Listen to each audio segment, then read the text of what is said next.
เตะหมดปะเตะหมดปะอย่างแล้วก็ สบายดีผู้สาว สบายดีระเมินเราไหม สุข ระเมินสุกบ่ แม่ สบายดี สบายดี ระเมินเราไหม รับ มาล้ำบ่ อืม อ๋อออกหมดเป็นไรเนาะ อ๋อแม่ สาวสุกกับสาวล้ำเด้อทุกคนเด้อสาวงามบ้านยังก่อนนี่ ช่วงค่ะ สวงคันคากอ๋อสบ้านสวงคันคากเด้อทุกคนเด้อมีจักสวงกับบ้านจัน สี่โซนสี่สวงปาดแถวนี้มีซื้อบ้านคือกันเนาะบ้านสวงมีสี่บ้าน แต่สวงบ้านนี่มีแต่คนงามเลยทุกคนเด้อบ่ได้ไปใส่ติมื้อนี้ บอ อยู่เฮือนบ่ขุดมันแล้วบ่ปลูกมันอยู่บ่เอ้ย ปลูกมันแล้ว ปลูกมันแล้วขุดแล้ว ขุดหมดแล้ว ฮะขุดหมดแล้วอ๋อโอ้ผู้งามแต่กินหยังวะผู้สาวผู้งามแต่ได้ยังกินข้าวมื้อเช้าได้ยังกินมื้อเช้านี่ ยังไม่ทันกินข้าวมีอาหารกิน บ่มีแนวกินเลย แม่ อ๋อกินกับข่อยก็ได้ ผู้งามแต่เอามานั่งใกล้ๆติสองคนคือว่าเครียดกันเด้นี่ นะก็เกียดกับสั่งกัน จักปีกันนี่จักปีละ มัน18-19 ปี อ๋อเป็นผู้สาวเต็มโตแล้วบ่นี่ลมผู้บ่าวแล้วบ่ แม่ โอ้ลมผู้บ่าวแล้ว มีบ่พวกว่ามาลมนะบ่เอิดบ่ ผู้บ่าวทางใดหมอลม บ่ส่วนร้ายเข้ามาทางไหนบ่ว่าทางไหนมา บ่จื้อ บ่เจอหลายบ้านเนาะ แม่ มีว่าทางเวียดนามทางอะไรซิงทางนี้มีบ่ บางทีก็มี เนี่ย อ๋อ เดี๋ยวพอผู้ว่า เจ้าจักปีจ้ะนะ 17 17ผู้นี้18เจะเป็นเอื้อยเด่นลื่นปีหนึงเลยเนาะ แม่น โอ้กำลังเป็นสาวขึ้นใหม่เด้อพี่น้องเด้อง ามเนาะงาม สาวขึ้นใหม่หรือสาวขึ้นต้นใหม่ สาวขึ้นใหม่เนาะ แม่น อ๋อที่อายมาเรียนน้ำนี่ผู้บ่าวของพวกน้องสิบ่ได้ว่าหยังบ่ ข่อยบ่มีผู้บ่าว เจ้าบ่ได้มีเอ้าผู้นี้ได้ซะ บ่มี โอ้มาบ้านใดกะแต่พอแต่ผู้สาวเพิ่นว่าโสดหมดบ่มีบ่มักเขาเจ้าตินี่หรือว่าตั้งบ่มีคนมาล้ม บ่มี บ่มีเลย แม่น โอ้ยอย่าหาตัวได้ตัวกันแต่เช้านี่เขาว่าบาปนะ อืม บ่ได้ตัว บ่ได้ตัวเนาะ งามไปสิว่าบ่มีไผมาลม เอาหยังมาพิสูจน์นั่นนี่มาแท้นี่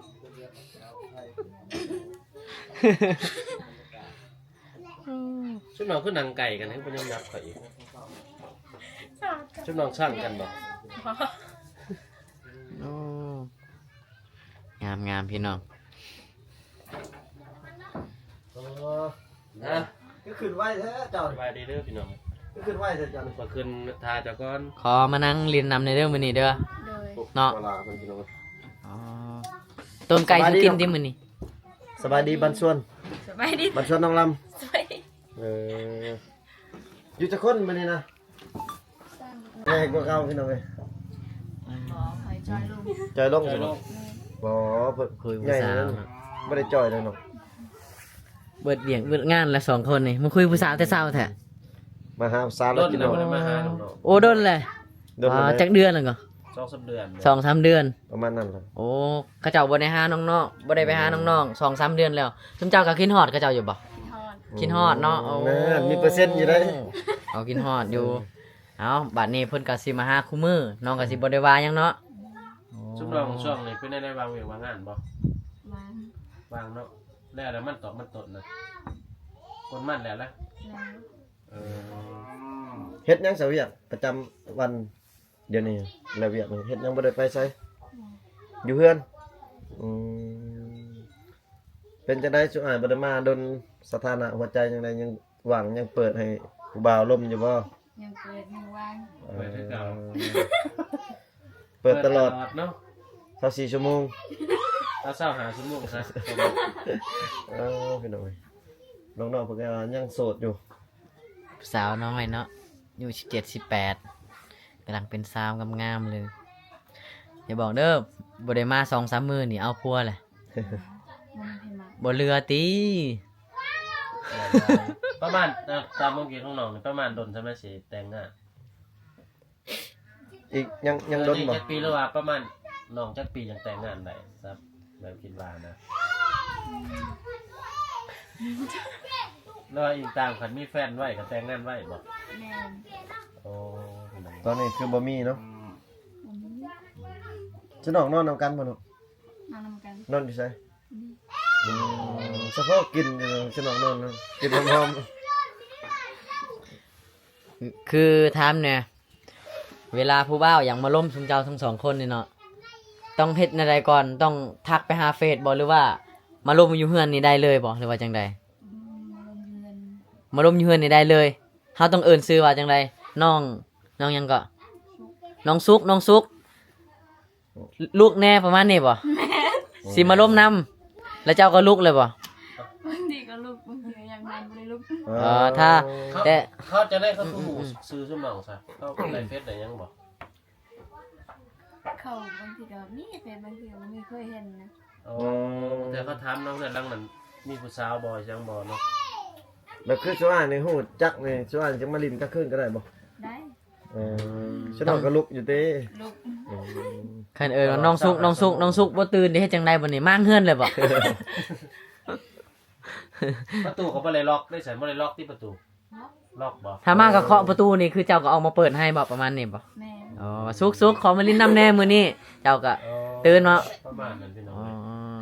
ปกติแต่ละมื้อมีผู้บ่าวเพิ่นมาลินนำตลอดอยู่บ่ เคยมีติปกติผู้สาวก็ต้องมีผู้บ่าวมาล้มแต่ว่ามีเหรอวะ มีเป็นแบบเป็นมีข้อมาเป็นนี่ธรรมดานะ แต่ว่าเรื่องแฟนนี่มีบ่บ่มี โสดมีแต่คนล้มแต่บ่มีคนเป็นแฟนเทื่อเนาะ อย่า แม่นบ่สาวอิหยังก่อนนี่ลืมชื่อเว้ย สาวลัน สาวลำแม่นบ่ ต้องรับ อ๋อ ลำบางใหญ่ๆนี่สิเบิ่งสิไปซื้อลำเลยเพราะว่าลำก็ลำไก่ตีมันเป็นลำไก่ล่า เอาเด้อพี่น้องสำหรับผู้ใดอยากมาล้มมาคุยเนาะผู้สาวบ้านนอกบ้านนาเนาะ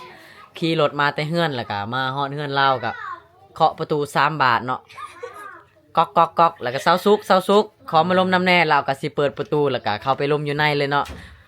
ถึงแม่นหน้าตาจะถูกใจบ่ถูกใจก็แล้วแต่คุยกันเนาะ แม่ อ๋อ กัน ถึง ว่า ประมาณนั้นทุกคน ผู้ถูกใจนี่เฮ็ดได้ไดล้นบ่ลงกันฮอดแจ้งบ่ บอกประมาณ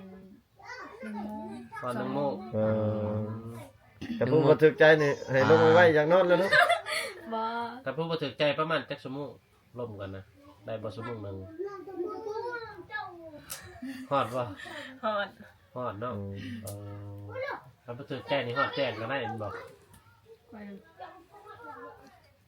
เคยล้มผู้บ่าวสอดแจ้งบ่เคยบ่เคยติ บ่เคย บ่เคยแต่ว่าเที่ยงคืนนี่เคยเนาะคือ1 โมง 12 โมงเคยเนาะ เคย ธรรมดา 12 โมงนี่ยังมีบ่ผู้บ่าวขึ้นมาปลุกมาล้มน้ำนี่มีบ่ บางทีก็มี บางทีก็มีเนาะอ๋อ ก็คือมา เมื่อแต่บ้านอื่นนะ เมื่อแต่บ้านอื่น เขาพิดกันกับเมียเขาแล้วไปห้าเนาะ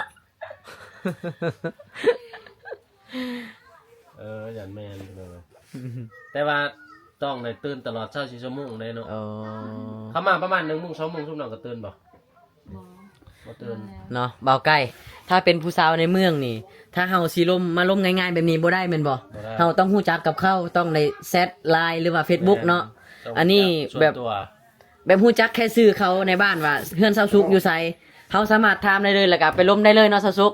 แม่ ว่าเฮือนน้องซุกอยู่ไสสิไปล้มเพิ่นเขาเจ้าก็สิบอกเลยแม่นบ่ แม่ โอ้ล้มง่าย แบ เลย บ ทุกคน ลักษณะเฮาฮู้จักว่าเรื่องอะไรมีผู้สาวก็ขึ้นได้แม่นบ่ อ๋อคือเฮือนที่มันสิมีเฮือนสาวโสดนอนเลยแม่นบ่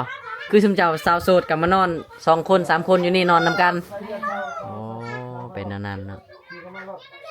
ก็ทักจะได้บ่ล่ะ โอ้ลมกันง่ายเนาะ แม่ อืมลมกันง่ายได้กันง่ายอยู่บ่บัดนี้ เอากัน โอ้ยยากเนาะ เอากันง่ายแต่ว่าแถวนี้กะเขาดองบ่แพงตีผู้แสผู้สาว บ่แพง จักล้านบ่แพงเลย จักลาดเขาลองลงซุก สาว 20 ล้าน สาวลาดกีบพี่น้องเอ้ย อ๋อ20 ล้านกีบ20 ล้านกินนี่คือมาแต่งเลยเนาะงัวจักโตงัวน่ะ เป็นตัวหนึง งัวตัวหนึงเงิน20 ล้านกีบใกล้ได้ล่ะ ใช่เขาเจ้าว่าสาวเผาบุรุมกองนี่ค่าดองแพงนี่เขาว่า บางบ้านนี่ซื้อเนาะแพงเนาะ แม่ สาวหลานนี่ที่ว่าถ้าดองสาวหลานนี่ที่ว่าบ่แพงเนาะ บ่แพงประมาณ 30,000 บาท สาวหลานน่ะมีหยังแน่สาวหลานน่ะมีหยังแน่มีแต่เงินสาวหลานแล้วบ่เนาะงอควายบ่มีบ่ นี่ เออ คันแต่ง สองคนนั้น ทีมงานช่วยนี่แหละ ผู้บ่าวผู้บ่าว ผู้บ่าวคือกัน โอ้ยิ้มงามเนาะทั้งสองคน งามคนละแบบเลยอันนี้งามอีกแบบหนึงอันนี้งามอีกแบบหนึง เมื่อคืนนี่ฉันนอนจักโมงคืนนี่ลมเบามีบ่คืน เค นี่ ยนอนแต่7 โมง เอ ตอน7 โมง แม่ เป็นได้หนาวบ่ละหอด ค่อยไปบ้านเรียนนะเคยนอน12 โมง เออ กินเบียร์ อันนั้นเนาะเขากินงา กินงา กินงาบ้านละปีดใครเห็นอยู่ในเฟซเขาลงอยู่ บ่แม่นบ่น้องไปน้ำน้องสาวอันน้องสาวอ่อนน้องสาวอ่อนไปใช่ เขาก็ไปคือกันแต่เขาไปน้ำเอื้อย เออ เขาไปขายขนมละขายดาม ขายเครื่องเนาะ เจ้าก็ขายขนมบ่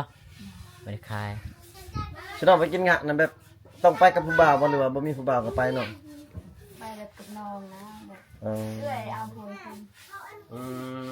เพื่อเอาผัวอยู่พุ่นแล้วไปขายเครื่องซอยเอื้อยบ่ เนาะเลยไป กินงะนี่ถือว่าแบบบุญประเพณีของเขาเจ้าเด้อเนาะแต่คือทางเฮานี่คันบุญนี่ห้วยผู้บ่าวผู้สาวนี่ไปนํกันเลยฉันน้องก็เคยอยู่ติว่ากินงะแบบผู้บ่าวผู้สาวไปนํกันเคยอยู่ติมีบ่ แบบขนาดผู้บ่าวผู้สาวแบบไปกินงานะ มีบ่ มีบ่แบบเป็นบ่ ผู้บ่าวผู้สาวเขามีบ่ มีแต่ก่อยบ่เคย เออแต่ว่าน้องบ่มีเนาะ เห็นได้เขาจะเอาไปกินงาหรือว่ากินงามันเป็นจังได๋ กินเปิดประตูเหล้าติแม่นบ่ คือบ่ กินงะน่ะกินเปิดประตูเหล้าติบ่แม่นกินเปิดประตูเหล้าบ่กินงะน่ะ เปิดหรือปิดประตูเราเข้าบ่ เปิด เปิดเนาะ เปิดประตูละ เข้าเบิดแล้วก็เปิด เปิด ว่าไม้ตะวัน เปิดแล้วเอาเข่าขึ้น เอาเขาขึ้นเหล้าเนาะบุญ อืม บุญเอาเขาขึ้นเหล้าพี่เนยเขาสิว่าว่าแม่นแล้วว่าหลังจก บ่ได้เอาเข้าขึ้นเหล้าแล้วเอาเข้ามากินแล้วเนาะ หลังจากที่ว่าเขาเจ้าพูดเขาให้แล้วหรือว่าอีทั้งแล้วแหละเขาเจ้าแบบแม่นเฮ็ดบุญกินงาเนาะ แม่นมื้อนี้ฉันนอนอยู่เฮือนคนเดียวบ่พ่อแม่ไปใช่ พ่อแม่ไปให้ ไปให้เขาเจ้าทางให้บ่เขาเจ้าทางให้บ่ตัดตุตานบ่ แม่ เอาทางให้น้องจะบ่นี่อยู่ทางหลังน่ะ ผู้หนึงน้องสองคนน้องใครคนหนึงน้อง เออเขาจะมาเบิ่งเนาะฉันน้องขึ้นอันผู้บ่าวขึ้นมารูปนี่ก็น้องๆฉันน้องก็เข้ามาเบิ่งคือกันบ่หรือว่าเขาบ่ได้เขานอนเขาบ่ได้เบิ่งติแบบผู้บ่าวขึ้นมาร่มน่ะ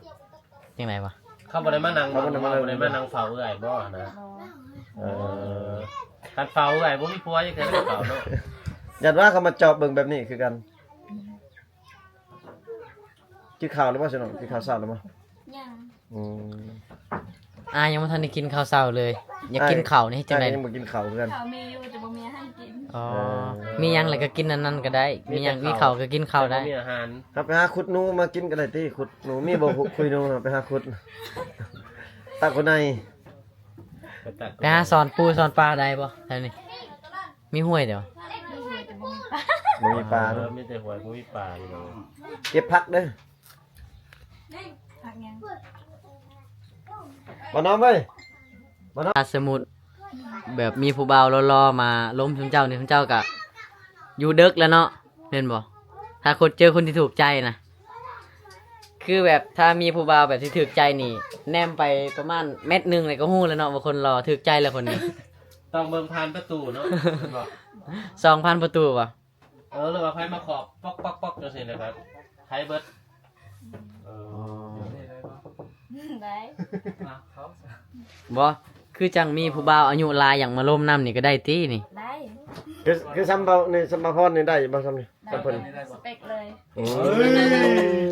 สเปคเราเลย สเต็กเลย สเปคอีกโอ้ มื้อนี้ฉันต้องอยู่เฮือนเต้เบิดมื้อเต้มื้อนี้ แบบนึง ส่วนอ้ายก็สิอยู่เบิดมื้อเด้อมื้อนี้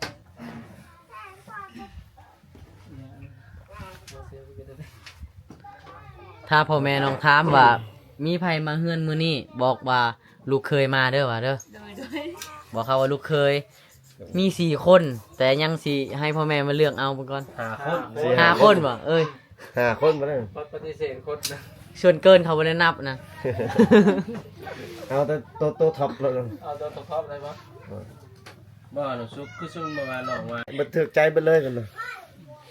ให้บ่น้อมน่ะ เวลาเรียกเอาหมวกสีฟ้า มีพี่น้องจักคนจัง หลาย ฮะ หลาย หลายคนเจ้าเป็นคนพูดที่เท่าไหรผู้ที่เท่าไหรจ้ะ เป็นเอกก เจ้าเป็นเอ้ยกกบ่หรือผู้ที่ลูกหลาจังได ลูกกลาง ผู้ก ที่ ลาง สามติ บอกกลางคนที่ ผู้ที่ 3 ผู้ที่สาม จักคนเลยอยู่เฮือนน้องไอ้ลืมนะทานตอนนั้นนั่นบ่6 คนหรือบ่7 คน 6หรือ7